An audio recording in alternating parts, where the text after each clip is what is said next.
Alright, so today we are going to continue with string manipulation. We've discussed a number of string methods like length, capitalize, and also str to convert a number to string. So let's just recap.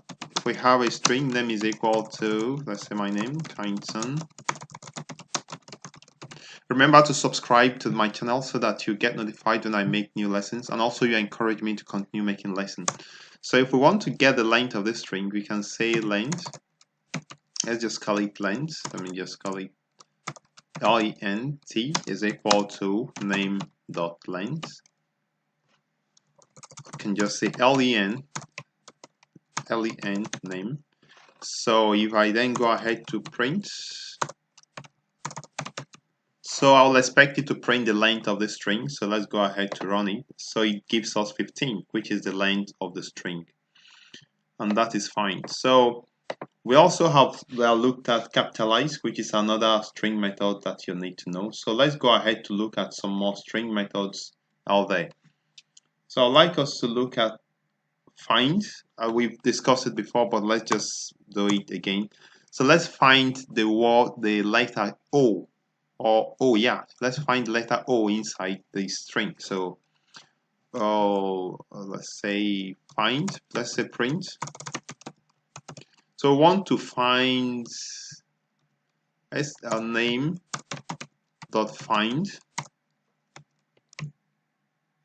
So we want to find the letter O, right, inside the string, and we want to start from index 1, index 0. Why is it behaving this way? To 14. Let's say we have to search from 0 to 14. So it's going to find the first occurrence of O, because now you have two of them. It's going to find the index of the first occurrence of O. So let's just run it to see. So it tells us 5. So let's say 0, 1, 2, 3, 4, 5. So that is how the find works. Okay, let's look at another one. Let's look at index. So index, just like find, only that if the string is not found, it raises an exception. Let's take, for instance, we are searching for Z in this string, and this string is not, Z is not there. What is going to give is going to give us -1, right? And now if we use the method index, if we find index of O, it's going to work perfectly, and it gives us 5, as you can see. But if we find index of Z, it's going to throw an exception, right? Good. So that is the difference, just the difference between the index and the find. The index function throws an exception, and the other one, the find, doesn't throw an exception but gives us -1 if the string is not there.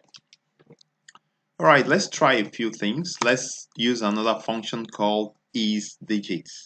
So isDigit returns true if the string contains only digits and returns false if otherwise. So assuming we have str1 equal to, let's say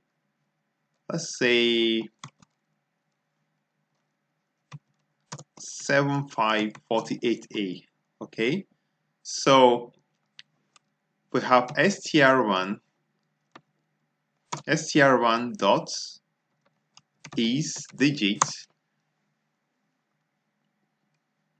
and isDigit does not take any parameters, so it's going to tell us true if this string is a digit, and false if otherwise. Of course, you know that the answer will be false because it's not a digit. So let's try. So it gives us false. So let me remove this A, and then let's run it again and see. So this time it tells us true because it is a digit. Let's try another function called isLower. So assuming I have a string, Kindson.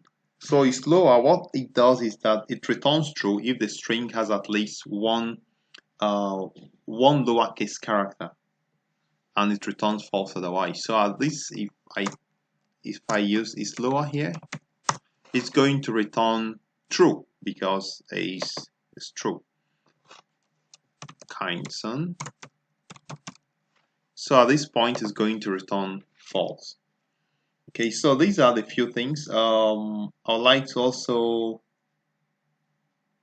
I'll let you know about the string called join. So join concatenates two strings. So let's use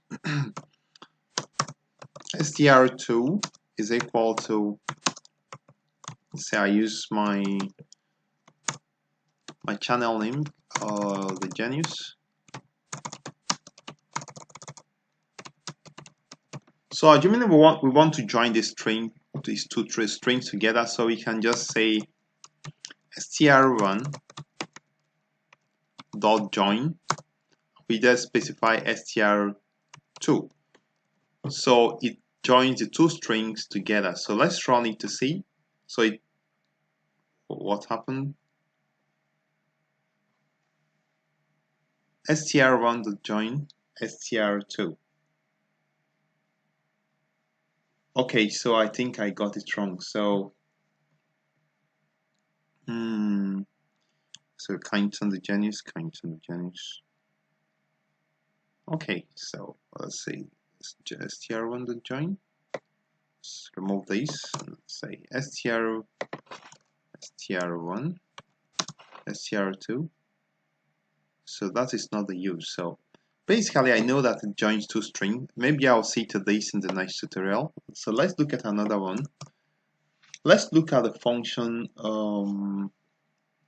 max and min. So let's assume we have a number of strings, str3 is equal to alpha. So if we are going to take these three strings and find the maximum of this three string, is going to be in alphabetical order, which means the Genius will be the maximum because T occurs after all these two. So let's see how it goes. Return max str1 str2 str3. I've not used these before actually, so I don't really know what the outcome is going to be, but let's see. Yeah, so I know this, so it is not going to work. So max str1 to 3. Okay, so let's try to use it just for just one. str1. Okay, fine. So it actually takes only one string. So if I say str1, it checks alphabetically how the characters in the string is positioned, and at this point, it's find out that x is the maximum in terms of alphabetical order. X is the highest in the list. So let's try to do the same thing with str2 and let's see what happens. I guess it will also be s and stu. Okay, we have u. So that is about max and min, and then min does the opposite of this. So if I use min, I think it's going to give us maybe e, maybe min str2. Oh, so okay,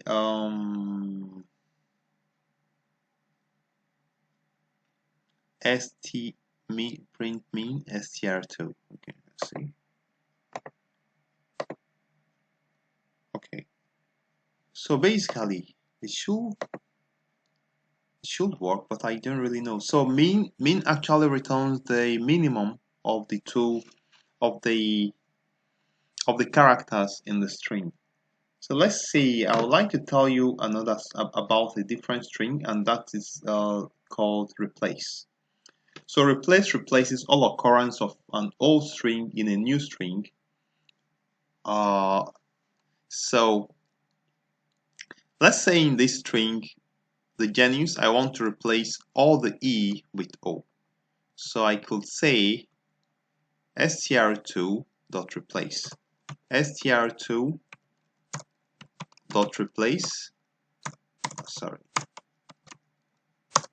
So I want to replace E with what? I want to replace it with O. All right. So let's see how it works. If I run it, So you can say E has been replaced with O in the string. So that is also nice. And what else do we think? There are a whole lot of other ones. I'm going to tell you about upper and lower. So upper converts the string to uppercase and lower converts the string to lowercase. So let's use upper to work with string 3. Let's say string 3.upper. Let's see how it goes. str3.upper. So let's run it and see what happens. So you see it converts it to upper. And I'm going to say str1.lower. str1.lower. So let's see, it converts it to a lowercase. So these are basically the key important string methods you need to know. Maybe if you look at the description box, you'll see the link to my website. You'll see a list of other methods for strings, so you can just try them out. And it's interesting to know them because they might be handy at some time. So I'd like to thank you for viewing. I would like to stop here. I will see you in the next lesson.